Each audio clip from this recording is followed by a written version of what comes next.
Hi friends, welcome to Indu's kitchen. இன்றைக்கி நம்மளோட கிச்சனில் வரலட்சுமி நோம்பு ஸ்பெஷலாக ரொம்பவே சிம்பிள் டேஸ்டியான சக்கரை பொங்கல் ப்ரெஷர் குக்கரில் எப்படி செய்கிறதுன்னு பார்க்கலாம். இதை செய்கிறதுக்காக ஃபர்ஸ்ட் ஒரு ப்ரெஷர் குக்கரில் 1 கப் பச்சரிசி, அதே கப்பில் அரை கப் அளவு பாசிப்பருப்பு சேர்த்துட்டு தண்ணியில் 2லேருந்து 3 முறை நல்லா கழுவி எடுத்துக்கோங்க. 1 கப் பச்சரிசி, அரை கப் அளவு பருப்பு, மொத்தமாக 1.5 கப் இல்லையா? அதனால அதுலேயே 3 பங்கு அளவு தண்ணி சேர்த்துக்கணும். அப்போனா 4.5 கப் அளவு தண்ணி சேர்த்துக்கணும். நான் மெஷர் பண்ணி வச்சுருக்கேன், சேர்த்துக்கிறேன்.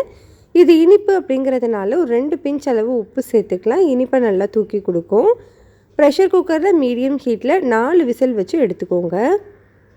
4 விசிலுக்கு அப்புறமா பாருங்கள், அரிசி பருப்பு எல்லாமே நல்லா வெந்து வந்திருக்கு. இந்த மாதிரி ஒரு கரண்டி வச்சு நல்லா மசிச்சு விட்டுக்கலாம்.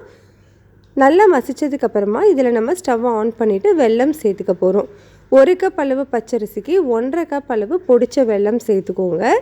நான் நல்ல சுத்தமான வெல்லம் தான் யூஸ் பண்ணியிருக்கேன், அதனால் டேரெக்டாகவே சேர்த்துக்கிறேன். நீங்கள் நம்ம நார்மல் ரெகுலர் வெல்லம் யூஸ் பண்ணிங்கன்னா 1.5 கப் வெல்லத்தை ஒரு 2 டேபிள் ஸ்பூன் தண்ணி விட்டு நல்லா கரைச்சிட்டு அதுக்கப்புறமா வடிகட்டி சேர்த்துக்கோங்க.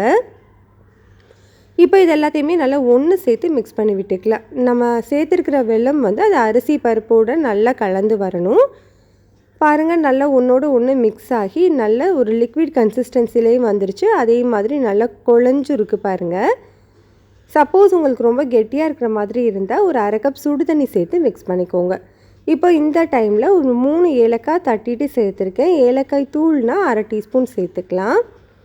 இப்போ இதில் ஒரு 2 டேபிள் ஸ்பூன் நெய்யில் கொஞ்சமாக முந்திரி கிஸ்மிஸ் சேர்த்துக்கிறேன். முந்திரி கிஸ்மிஸோட அளவு உங்களோட விருப்பத்தை பொறுத்தது.